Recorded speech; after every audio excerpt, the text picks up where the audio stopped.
Hello and welcome to a live Deprogrammed with Keri Smith. I'm your host, Keri. Apologies for starting at 3 today. I know I said I'm shooting for 2 o'clock on Mondays and Fridays, moving it an hour later than usual because I have a new gig job that I have. But today was unusual and I was painting as part of this job all morning. And then my husband had to get on the road and I was helping him. So anyway, I apologize. And I'm glad for those of you who are able to make it here at this later show. I see Pirate Tomsky get the band button ready, he says. What is that about? Good to see you. These glasses, I just found these before we started. My husband, we will sometimes leave each other little gifts randomly, not all the time, because then you would expect it, but as a surprise, right? In just random places. You meant to make each other laugh. And I found these on my keyboard. They're Elvis glasses. Look, they have a they have the sideburns. So these did the trick. These, I love them. I'm gonna wear these to the HEB later. Maybe somebody will say, Elvis sighting at the grocery store." These are so fun. So but I can't wear them the whole time. That would be distracting. Anyway, happy Monday to everybody.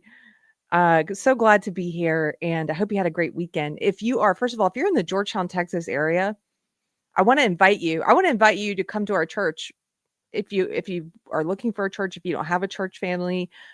I go to the church on the square in Georgetown, Texas. We meet on Sundays at 2 o'clock Central at the Main Street Baptist. So it's later in the day, 2 o'clock Central, and so you can sleep in and still make it to church. But aside from that, the reason I bring that up is because if you're in the Georgetown area, my husband is going to be leading Christmas caroling. We're doing Christmas caroling on Christmas Eve. So that's December 24th. And we're gonna do Christmas caroling on the square in the historic district, just a group from church. And you're welcome to join us if you want to sing some Christmas hymns. And it's gonna be a lot of fun, like old-timey Christmas caroling. So we're meeting at 6 o'clock on Christmas Eve, 6 o'clock PM in front of Main Street Baptist, and I hope to see you there. It's gonna be a lot of fun. Wear something warm as you come. Okay. Oh, thanks, Pirate. Look at that. Thank you so much. Look at the atheist mod. Helpful with the church link. I love my mods. I love my pirate. Pirate's got the link there to my church if you want to check it out if you are local. And like I said, everyone's welcome to come caroling with us. And yeah, I'm not a good singer, but I love to sing. And I especially love Christmas hymns. So we're gonna have a blast, I think. Okay. Uh, the John Beck for $5. Hello, the John Beck says, "Those sunglasses, Carrie's about to star in Reno 911." Yeah, someone on Reno 911 or someone on X said that I look like Tig Notaro when I wear those, which is funny because you're supposed to look like Elvis when you wear those, but that's pretty funny. So, welcome. I'm not doing a political topic today. I want to do something I've been thinking about and reading about that's just about, I guess you could say, culture, personal development, science, psychology. But we're approaching the new year, and I was thinking about my New Year's resolutions. And I'm a person, I didn't used to do New Year's resolutions. I thought they were kind of cheesy, and I was sort of like, oh, why do you have to pick? Why do you have to do it at the beginning of the year? And sort of like when I was woke, how I was about holidays and everything, you're sort of it's a miserable ideology, woke ideology, and and you're sort of just poo-poo everything. You become a Debbie Downer the more that you're in the woke faith. And so I was never one who did those, and I started doing them a few years ago, and I found them really helpful.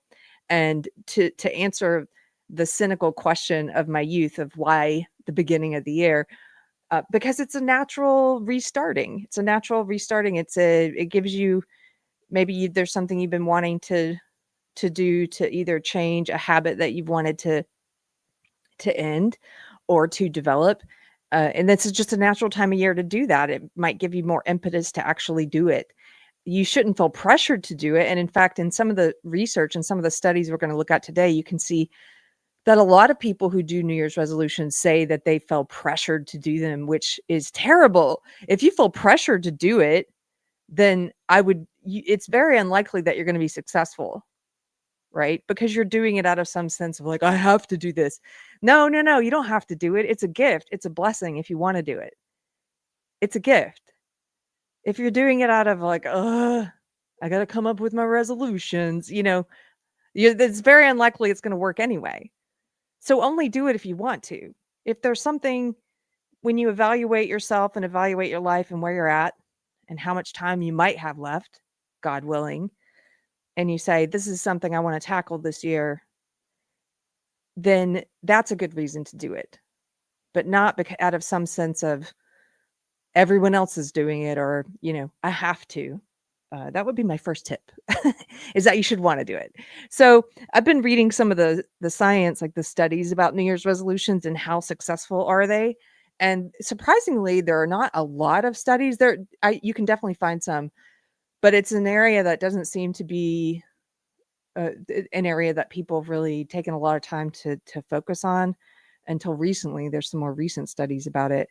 And so I'm going to pull up some of these because I figure you guys may be like me. If you are a person who sets resolutions, or maybe you never have, but you want to do it this year, then what is the likelihood that I'm going to be successful at it? And what are some tips? What's the psychology behind motivation that's going to help me do it?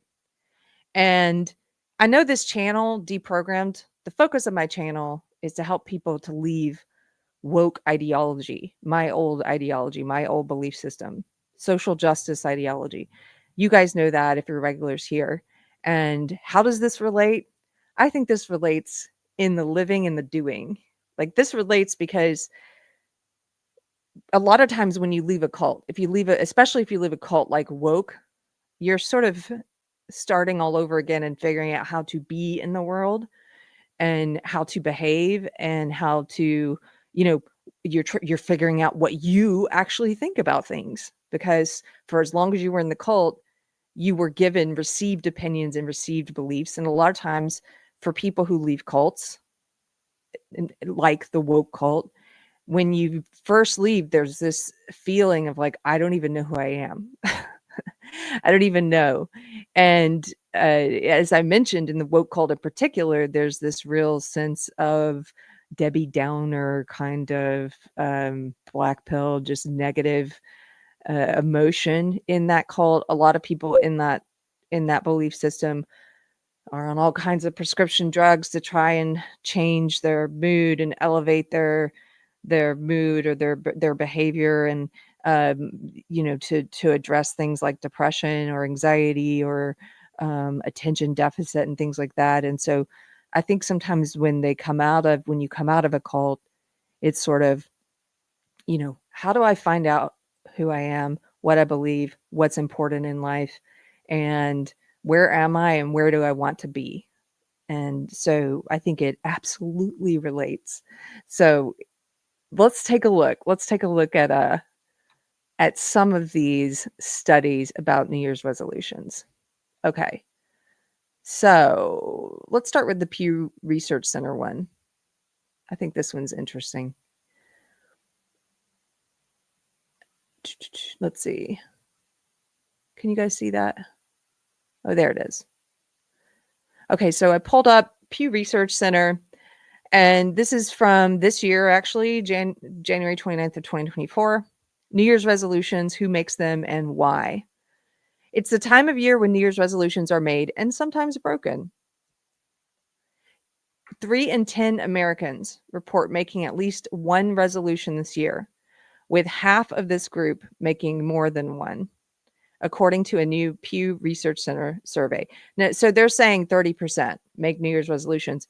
Most of the other studies I've seen say around 49%. So it's somewhere between 30 and 50%. Between a third of us and half of us make New Year's resolutions. So nearly a month into the new year, the survey also finds that most people who made resolutions have stuck with them, although 13% say they've not kept any of them. 13% didn't Didn't keep them at all. Here's some key facts about the Americans who make New Year's resolutions, why they make them based on a survey of adults. So young adults are most likely to make New Year's resolutions. Every study I read said the same. It's young people who are mostly making them. So nearly half, 49% of adults ages 18 to 29 say they made at least one resolution this year, by far the largest share of any age group. I don't know if that's surprising to you guys, but it was very surprising to me. I don't know why. For some reason, I thought Gen X that we would be, the high, because again, I guess because when I was young, I never made them. And I especially with young people today, millennials and such, I was thinking, oh, they're kind of probably poo-poo this idea. They probably don't do it, but I was wrong. I was surprised by this one. And every study I read said this. It's mostly young people who make that make resolutions. So nearly half of adults ages 18 to 29 make them. About a third of those ages 30 to 49 say they made a resolution, while only a fifth, 21% of adults 50 and older have done so. Why do you think that is? The older you get, maybe it's like, well, maybe here's the optimistic view is maybe the older adults have already achieved so many things with previous resolutions. I don't think that's it though, but that would be a very positive and gracious look at it as older people are like, I've already done that. I've already cut that thing out. I've already developed this habit. I hope that's it.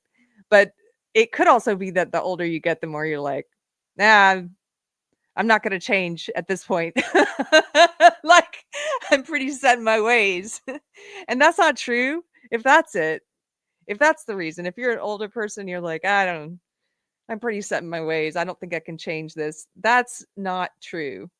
I'm here to tell you, as someone who didn't start making resolutions and changing myself until late 30s, so I feel like I'm just getting started. So, but yeah, so that's the smallest percentage, 21% of adults 15 and older make resolutions. There are only modest differences in who makes resolutions by race or ethnicity, gender, or partisanship. Health and wealth are the popular topics for New Year's resolutions. Across all age groups, sizable majorities of those who made resolutions this year say that their goals focus on health, exercise, or diet. Overall, 79% say that their resolutions concern their health. A smaller but still sizable shares made resolutions about money or finances. That's 61%. Personal relationships. That's 57%. Hobbies or personal interests. 55%. Or about work and career. That's 49%. So you can see they've got a chart here, and you can see over at the very top, you can see health, exercise, or diet, and that's the largest percentage is what people are thinking about when they're making a resolution to change something. It's usually going to be in that area, followed by money, relationships, hobbies, work, and then something else. Younger Americans are more likely than older Americans to make resolutions about each of these topics, apart from health. This is especially the case for work and career. 65% of those under age 30 who made resolutions say they made one related to their work or career. This is by far the largest share of any age group. Some Americans are early backsliders on their New Year's resolutions. So less than a month into the new year, a large majority of those who made resolutions, so 87% of those who made resolutions, say they have kept at least some of them. About 6 in 10 adults who made at least one resolution say that they have kept all of them, so about 60%, while 28% say they've kept some of them. Another 13% say that they've kept none of them. None. Didn't keep any, 13%.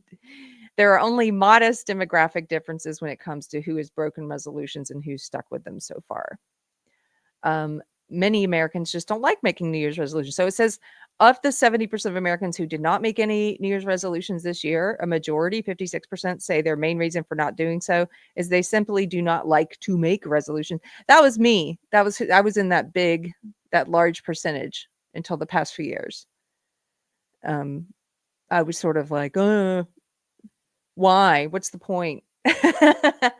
Why do you have to do it at the beginning of the year, huh? Like, I had all these reasons for why I thought it was dumb. About 1 in 10 So 12% of those who did not make a resolution say they break them too easily. That's why they don't make them anymore.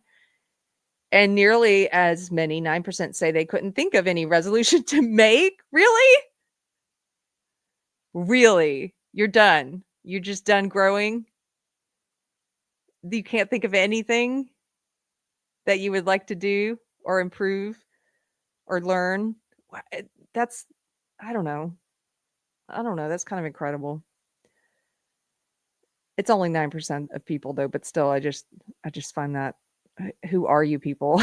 You sit down and you're like, I'm done. This is where I'm at. I'm not going any further. 6% say they forgot to make one this year, and another 17% said they have some other reason for making no resolutions. Okay, so this was a study about who makes them and why. And now I want to pull up this this is a Drive Research page, and this has got some more statistics and trends.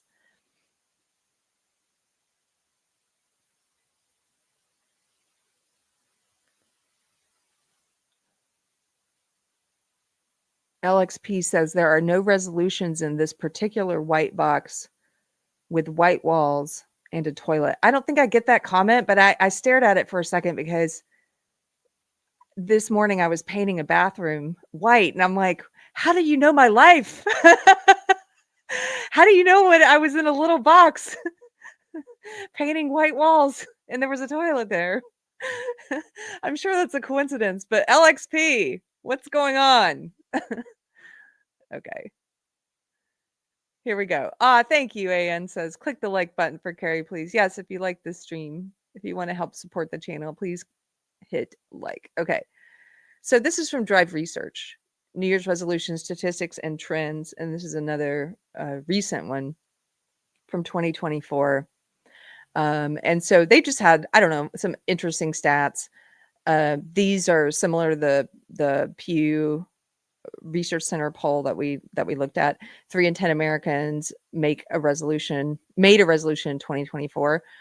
62% said they felt pressured to do so.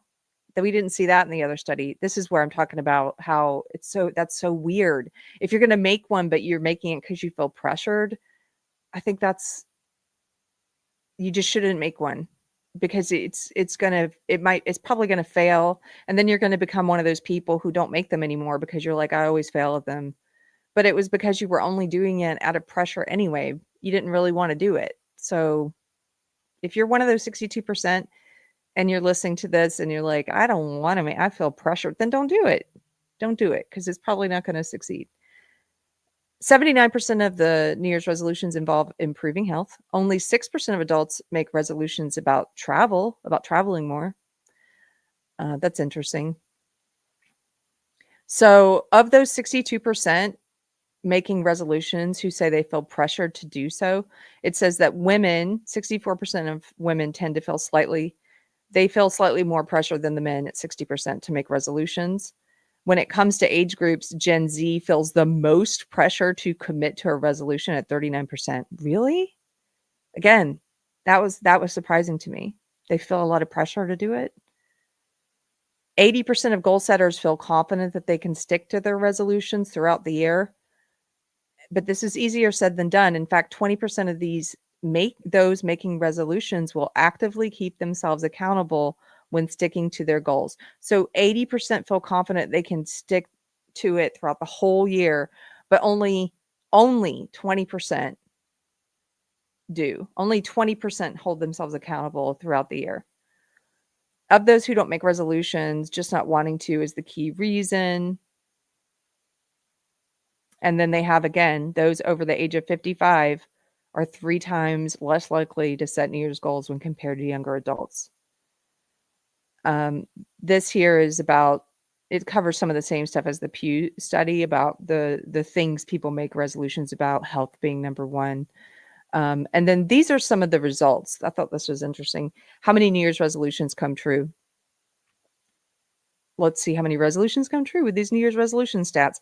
Recent research has shown that just 9 of Americans actually keep their resolutions throughout the whole year. So remember, we were looking at it before, and it's like something like 80% keep it in the first month. But by the time you get to the end of the year, it's really only about 9% of people who succeed with whatever that goal was for the year. So it really falls off each month. A dedicated bunch, it says, aside from keeping a goal journal planner, another good way to maintain New Year's resolutions is to set up another accountability method. A planner or journal is a common method of accountability for 35% of those making New Year's resolutions. I've been using those planners the past few years to help me now that I'm one of those people who tries to set resolutions or set goals for the year. And it is, and I know it's a way for them to sell those planners, but it actually does help. And I don't keep a electronic calendar anyway. I can't stand Google Cal or any of the I it's just something about it that's off-putting to me, the online calendar. I need something physical and tactile where I can turn the pages and highlight things. And so it's helpful because you've got the calendar for the year. And a lot of these planners nowadays have sections at the beginning of each month where you can list your goals for that month. So you can kind of, at the beginning of the planner, it has an area and questions that are meant to prompt you for goals for the year. And then for each month, they'll have a little divider page with how am I staying on track with my goals for this month, or how do I plan to stay on track? And I'm in this little group. I find that very helpful. 85% of people with resolutions believe the impact will extend beyond a single year. Well, yeah, because most of the time people are picking things related to their health, right? So let's say you want to cut out alcohol, like my husband and I did. Now, we didn't do that as part of a New Year's resolution. We did that at the end of October, beginning of November. But we knew that if we kept that up each year, it would extend beyond that 1 year. Like if you can set this healthy habit or change a habit or eliminate a bad habit, that it'll have benefits, it'll multiply for years to come. And so if 80% of New Year's resolutions are about your health, then yes, people are thinking long term about what's the impact and how it's going to benefit them for the rest of their life. Hopefully, if they can set that habit in that year so it becomes second nature to them, right? Okay, why do New Year's resolutions fail? We're starting to get into some of the psychology of it. 92% of adults will not follow through on their resolution. So by the end of the year, 92% have failed. It's not uncommon for people to lose the excitement they had in early January. This is a major reason for people to lose sight of their initial resolution.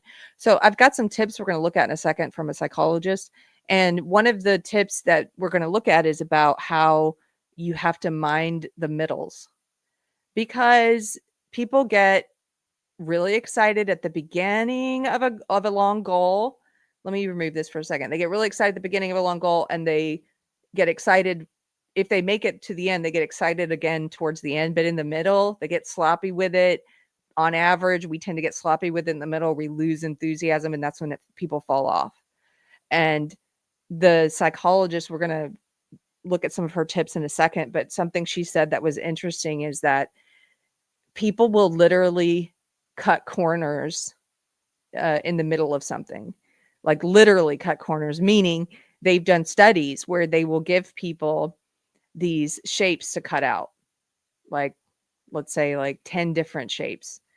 And the first few shapes, people are really precise and making sure they cut it precisely. And then the middle few, they get real sloppy and will literally cut corners on the shapes because they're getting tired of this project. And then in the last few, they get really precise again because they're almost done and they're doing a good job and they're taking their time to make sure they get it right. I thought that was an interesting study and illustration about, in the middle of something, we tend to be like, is this ever going to end? Get a little sloppy with it, lose some enthusiasm for it.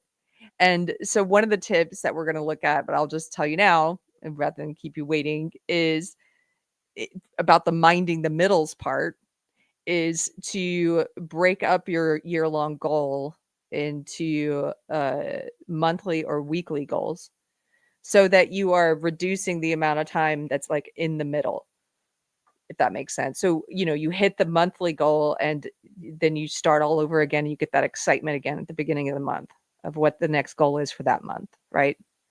So you break it up. Texas Sheep Lady says, interesting. Does that mean that cultures change gauge in the middle of a garment? I don't know. When knitting, is that what you mean? Oh, knitter, she said. Does that mean that knitters change gauge in the middle of a garment? Well, not if they're very precise, but I wonder if you get sloppier in the middle, if you're just like, let me get this over with. Mm. Okay, let's go back to this. So 92% of adults will not follow through, and they're saying the main reason is people lose that excitement in the middle months, right? Watch out for Fridays. Strangely, Friday is a popular day for goal setters to drop their resolutions. More specifically, people are likely to quit on the second Friday of the month, dubbing it Quitter's Day. That's an interesting stat. I don't know why that is. My assumption might be that you're nearing the weekend, and let's say it was something you wanted to do, like quitting drinking or something. You're nearing the weekend, and you're like, screw it. It's Friday, going back to my old habit that I wanted to break. So it's saying, be very mindful on Fridays. That's when most people tend to quit. 23% of adults quit their New Year's goals by the end of the first week of January. Like the very first week, they're out. It's easier said than done. What's more, that number doubles by the end of January, with almost half of all adults have quit their whole year. The resolution for the year, they've already given up at the end of the first month. So this is a study. This was published in the National Institutes for Health, I believe. Yes. And it's called A Large-Scale Experiment on New Year's Resolutions. Approach-oriented goals are more successful than avoidance-oriented goals. And this one, the most interesting thing is there in the headline, is that people who are setting up approach-oriented or setting up goals to add a behavior, and they're monitoring, like, not just I want to run more, but I want to run this amount, like putting a number to it. They're more likely to hit their goal than if you're just saying, I want to avoid doing X. So that one's kind of interesting. But this is the one that I think this is probably the best link that I have pulled up. Okay. This is from a couple years ago. New Year's resolutions are notoriously slippery, but science can help you keep them. You can change your behavior in lasting ways by changing how you frame your situation, explains behavioral scientist Ayelet Fishbach. And so she has a book about this, and I thought this was really helpful. So I'm going to read through some of the best parts of it. So her book, by the way, she's a social psychologist at the University of Chicago, and she has a book called Get It Done. Get It Done. Surprising Lessons from the Science of Motivation. So if you are interested, I haven't read that book. I've just read through her list here, and I thought it was great. So that's the name of her book if you find this helpful. So here are some of the questions with her. This book came out right after the start of the new year. Could you give us one tip from research on how people can better set themselves up for success with their New Year's resolutions? So she says, the book is about how to motivate yourself. So I'm going to choose a strategy that captures self-motivation best. Give advice to someone who is struggling with a similar issue. This is so... When I read this, I was like, oh, this is going to be a good list, because this seems counterintuitive unless you've been in a program like AA, for example, which I've been in. And it reminded me of AA because one of the things I learned was that you should, when you feel like you need help, you should help someone else. That helping someone else actually helps you. It's one of the best things you can do to help yourself is to help someone else. And so listen to this. It says, give advice to someone who is struggling with a similar issue. You might hesitate to give advice about something you haven't yet mastered, but ultimately, you will not only help them, you will also motivate yourself. A paper by psychologists Lauren Eskreis Winkler and Angela Duckworth and I found that unemployed people who gave job hunting advice to others were more motivated to look for a job than another group of unemployed people who just received advice from an expert. So it's like there's something there where if you're sitting and you're thinking about how to motivate someone else or how to give them advice, that it actually motivates you to do more as well if you're in the same boat as them. So it's almost like you're talking to yourself too. Giving advice also helped those struggling with losing weight, saving money, and controlling their temper. I think this one's just incredible. So give advice to someone else. Motivates you. When you give advice, you recall your past successful behaviors and you form specific plans of action for the future. As a result, you become more confident and committed to your success. I wonder if it's because you start to visualize yourself as someone who's conquered this. You start to have faith in it because you're telling this other person to have faith in it. Anyway, I thought that first one was great. Okay, number 2. You advocate putting a number on goals. Can you explain what you mean by that and why it is important? She says, yes, I think of goals like baking recipes. You need to list the exact quantities. Walk 10,000 steps a day is better than walk a lot because it tells you how much, 10,000 steps, and how soon by the end of the day. In fact, as I discuss in my book, that specific goal, which came out of a marketing effort and not health research, is so powerful because 10,000 is a memorable and exact quantity. So you need to be specific with numbers and time frames on what your goals are. Do you see I'm doing number 1 right now? I'm giving advice on something that I want to succeed at. See, I'm already doing it. This means I'm going to succeed. Let me keep going. Targets make it easier to monitor progress. You'll know when you're halfway through or almost there. Targets also pull you toward them. If you set your target at saving $10,000 this year, you will be disappointed if you, quote, only save $9,900. So it's like pulling you to that to get across that finish line to whatever that number is that you set. Whereas if you didn't set a number to it, you just said, I want to save more money this year. The point she's making is that you probably wouldn't even get to 9,900. But because you set that goal of 10,000, you're like, oh man, I only got this much, I came short because you're reaching for something for an exact number. A study led by Eric Allen at the University of California, Riverside analyzed data from about 10 million marathon runners for whom a popular target time is 4 hours. The team found that far more people finish in 3 hours and 59 minutes rather than 4 hours and 1 minute. Having a good chance of beating the target time, runners push harder and run faster. So they're setting something that is attainable, but not so easy because they're pushing hard and they're like falling a minute short, most people. Okay, next question, number 3. I'm really fascinated by what you call the middle problem. Could you describe what it is and what can be done about it? Now, this is that part that I sort of gave a preview to, I told you about it a second ago. So she says, we are highly motivated at the beginning. Over time, our motivation declines as we lose steam. To the extent that our goal has a clear end point, such as graduating with a diploma, then our motivation picks up again towards the end. In the middle, it's harder to get things done and to do them right. In a study now at Northwestern University, I found that people literally cut corners. We handed people a pair of scissors and asked them to cut out 5 identical shapes. At first, they neatly cut their shapes, but by the time they got to the 3rd shape, they started cutting through more corners. And then towards the 5th shape, their shapes became neat again. The trick is to think of middles differently.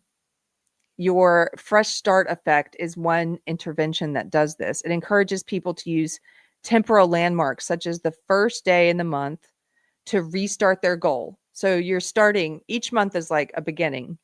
So you have more beginnings, so you can get that excitement again at the beginning of each month. So instead of being in the middle, you feel like you're at the beginning again. Alternatively, I suggest that you keep the middle short.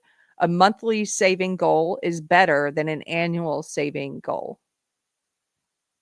So once you set that, let's say you're setting a number for the year of how many steps you want to walk, or how much money you want to save, or how many pounds you want to lose, or whatever it is that you're trying to do. Then you break it up and you set a numbered goal for each month as well. So you can restart at the beginning of each month.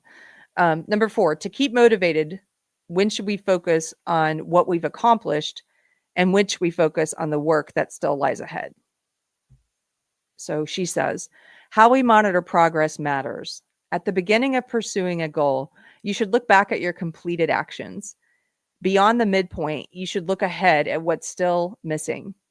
In a study that I conducted with a restaurant in Seoul, Korea, diners who purchased a few meals were more likely to come back if they were enrolled in a reward program that emphasized how many meals they had already purchased.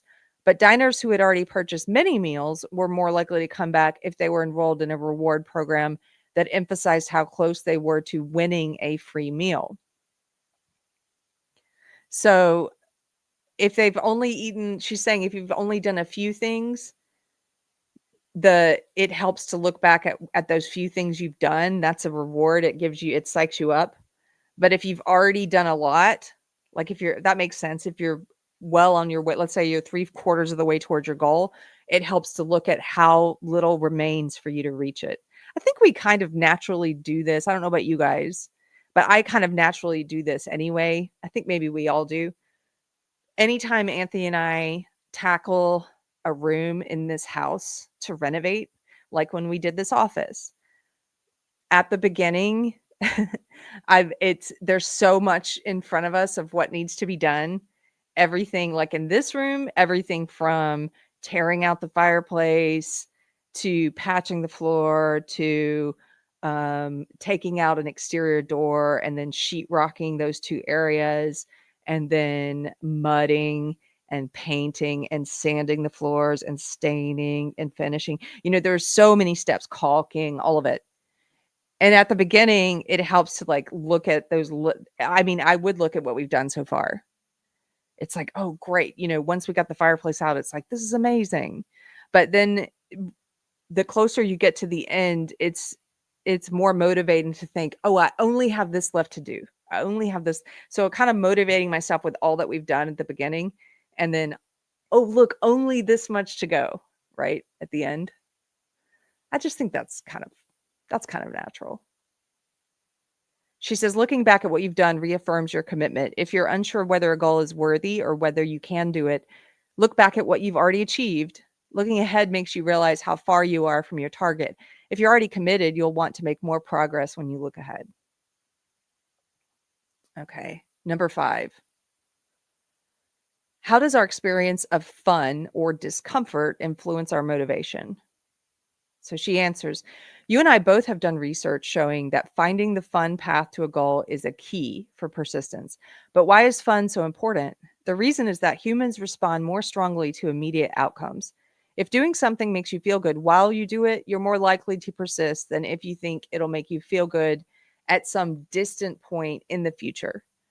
Fun is an immediate outcome. It increases intrinsic motivation, the sense that we are doing something for its own sake. You found that people who listen to an audiobook when they exercise more. They're intrinsically motivated to engage in the exercising plus listening combo because they're doing something fun while they exercise. We also respond to the feeling that we're learning. In a very recent paper currently in press at Psychological Science, my colleagues and I found that even slight discomfort, to the extent that it's immediate, can increase motivation if it's appraised in a certain way. When students in improvisation classes sought discomfort as a sign that they were growing in their abilities, then they were more engaged in the learning process. We all like immediate results. So just to summarize here, these 2 paragraphs, she's saying, if you're making it fun in the moment, whatever it is you're doing, let's say it's exercise, Like you could pick something to do that is fun for you, that's more fun than a different kind of exercise. You could pick something that you enjoy more than the kind that you don't. And that's probably going to keep you more motivated if you're picking something that's like, oh, I actually like doing this kind of thing, than if it's something that you hate. Um, the alternative is that you could do something else while you're exercising, like listen to an audiobook or a podcast or music that you really like. So you could be doing something fun and start to associate that with your exercise time. Like just do it when you're exercising. So it's sort of, oh, I get that treat. I can pick up in that book where I left off, if I go to the gym kind of thing. And then she's also saying that if there is discomfort, which none of us likes discomfort, that it's about reframing that discomfort and understanding that that's a part. She gave the example of the people who are in an improv class when they have discomfort, if they look at it as like, that's a sign that I'm growing, that I'm getting better, that I'm learning at this thing that I'm doing, then psychologically, we still come out of that motivated because it's like, oh, that sucked, but here's what I learned from it, right? A common mistake is to envision your future self as more goal-oriented and less fun-seeking than your present self. When you think that you won't care about fun, you choose the wrong job, workout, or healthy meal. This is so important. This part's so important. Be realistic. Don't envision yourself in the future as someone who's not going to enjoy a food that tastes good. Like one day I will enjoy eating cardboard, so I'm picking the cardboard diet. No. No. You're probably never going to like eating cardboard, so don't pick the cardboard diet, right? Or one day I will enjoy doing mountain climbers, so I'm going to pick the mountain climber workout. No. I hate mountain climbers, for example. Out of all the exercises you could do at the gym, I think mountain climbers are the absolute worst. So I don't do them anymore.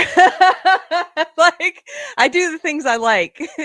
Maybe that's the best example because it's just, envisioning that one day I'm going to be a person who loves doing mountain climbers. No, I'm not.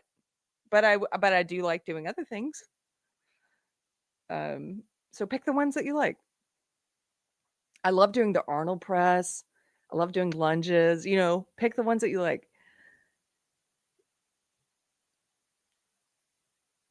Let me just check in on you guys.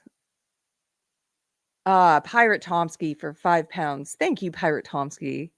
Thank you for the super chat. Pirate says, my New Year's resolution is to be more humorous and sarcastic in chat. I don't do that enough.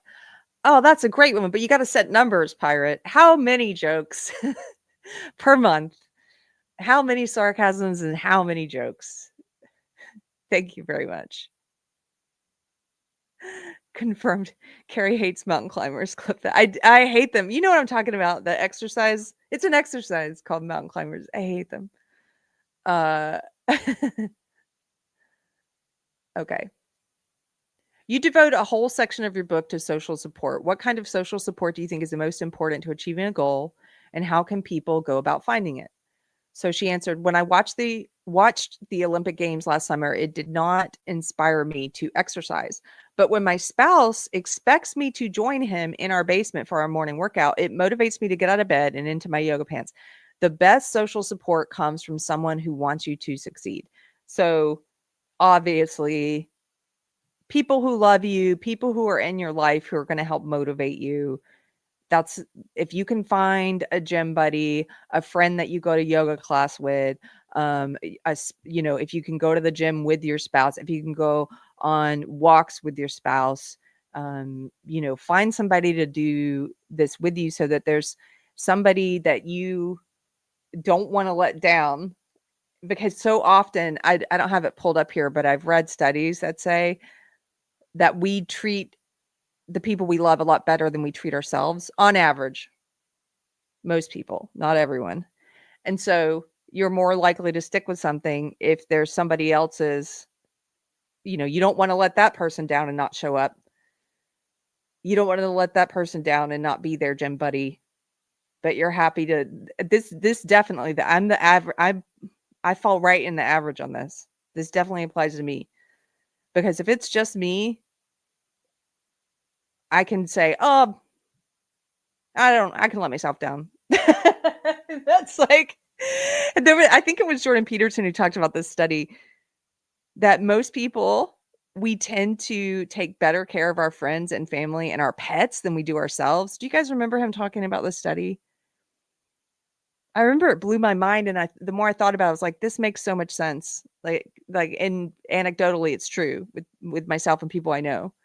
And so, like, one study I've heard him mention before is the one about, like, if your dog is sick, that people are more likely to make sure their dog gets all of his medicine and to finish the prescription than they are to make sure that they take all of their medicine if they're sick and to, finish out the script. That people are more inclined to make sure that, their dog doesn't miss a meal, but they might skip a meal themselves, even though it's not good for them. This bears out. So have a social support system, have people that care about you who are interested in the same things, and somebody that it's sort of an accountability partner for these things. Dion says, I'm like that with my cats. Yes. So treat yourself like you treat your cats, basically.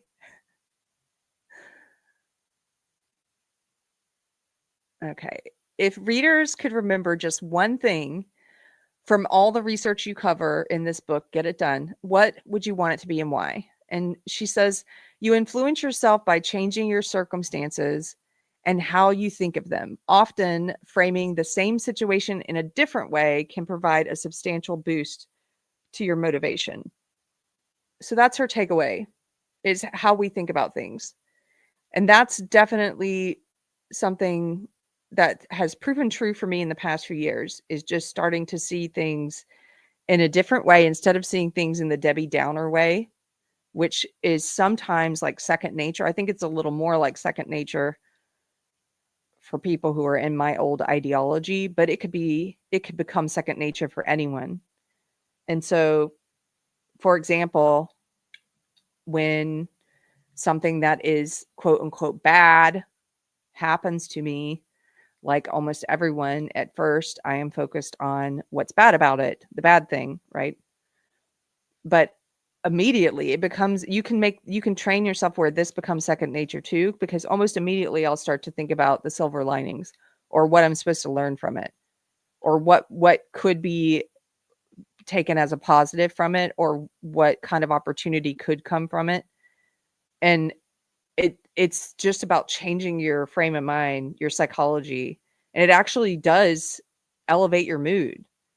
It actually does change the way. I know it sounds cheesy to someone like me in the old Debbie Downer woke faith. It's like, oh, that doesn't work. It does work.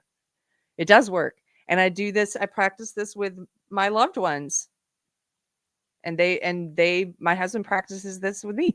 If I have a loved one who comes and tells me about something awful that's happened to them, you listen, you sympathize, of course, but then you also help them maybe see it in a different way, like what could come from it. You guys give me 1 second. I think there's somebody at my door. 1 second.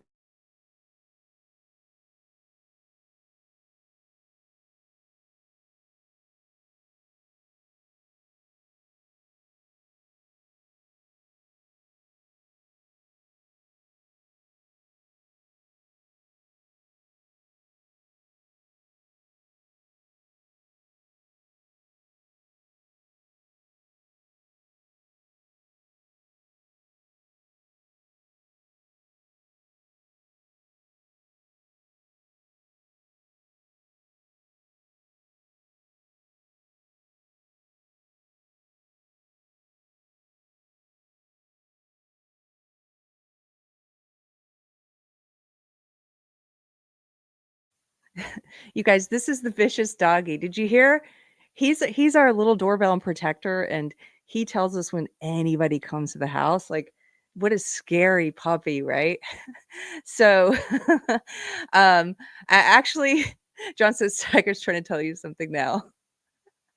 I actually want to say thank you to Pirate Tomsky for the super chat for £5. Pirate Tomsky says, my new resolution is to ban people who try to hold me to my old resolution. Look, you already got your joke in on this one. You already got your joke in. So that was the end of the tips that I had, and I was going to talk and hang out with you guys a bit longer, but uh, here's a little update on my life. For those of you who care about the house renovation, most of you probably don't, but if you care, the raccoon is back. I don't know how he's back because we did skirting around the house. We rebuilt the porch and balcony. We had a crew rebuild it, and all the rotten places where the raccoon was getting inside the walls, we closed them up. Like everything's new and built. And so I don't know how, but the raccoon is back in the walls. And maybe he's getting in through the roof this time. So anyway, there's a guy at my door, and he's here to help me try and figure out how the raccoon's getting in, and we're going to set a plan for catching him. Yes, Ricky came back. Ricky the raccoon came back. He's not staying this time. He's not. There's no way he can't. I don't want him messing up the wires and stuff in the walls. So we gotta take care of this. Anyway, I'm gonna wrap it up. I appreciate this season the raccoon returns. This raccoon has a fan club now. How weird is the internet? No, we're getting rid of him. Okay, I gotta go. We're gonna deal with the raccoon. I hope this was a helpful one. I know it was a short one, but maybe it'll get you thinking about making a resolution. Again, if you feel like pressured to do so, then don't. But if there's something you want to change, why not take advantage of the new year? It's a good time to start and go ahead and set that plan for the year and then set your monthly goals. I'm working on it. So this gave me a lot to think about, and I hope it gave you a lot to think about as well. Okay, that's all. I'll see you guys later. Take care.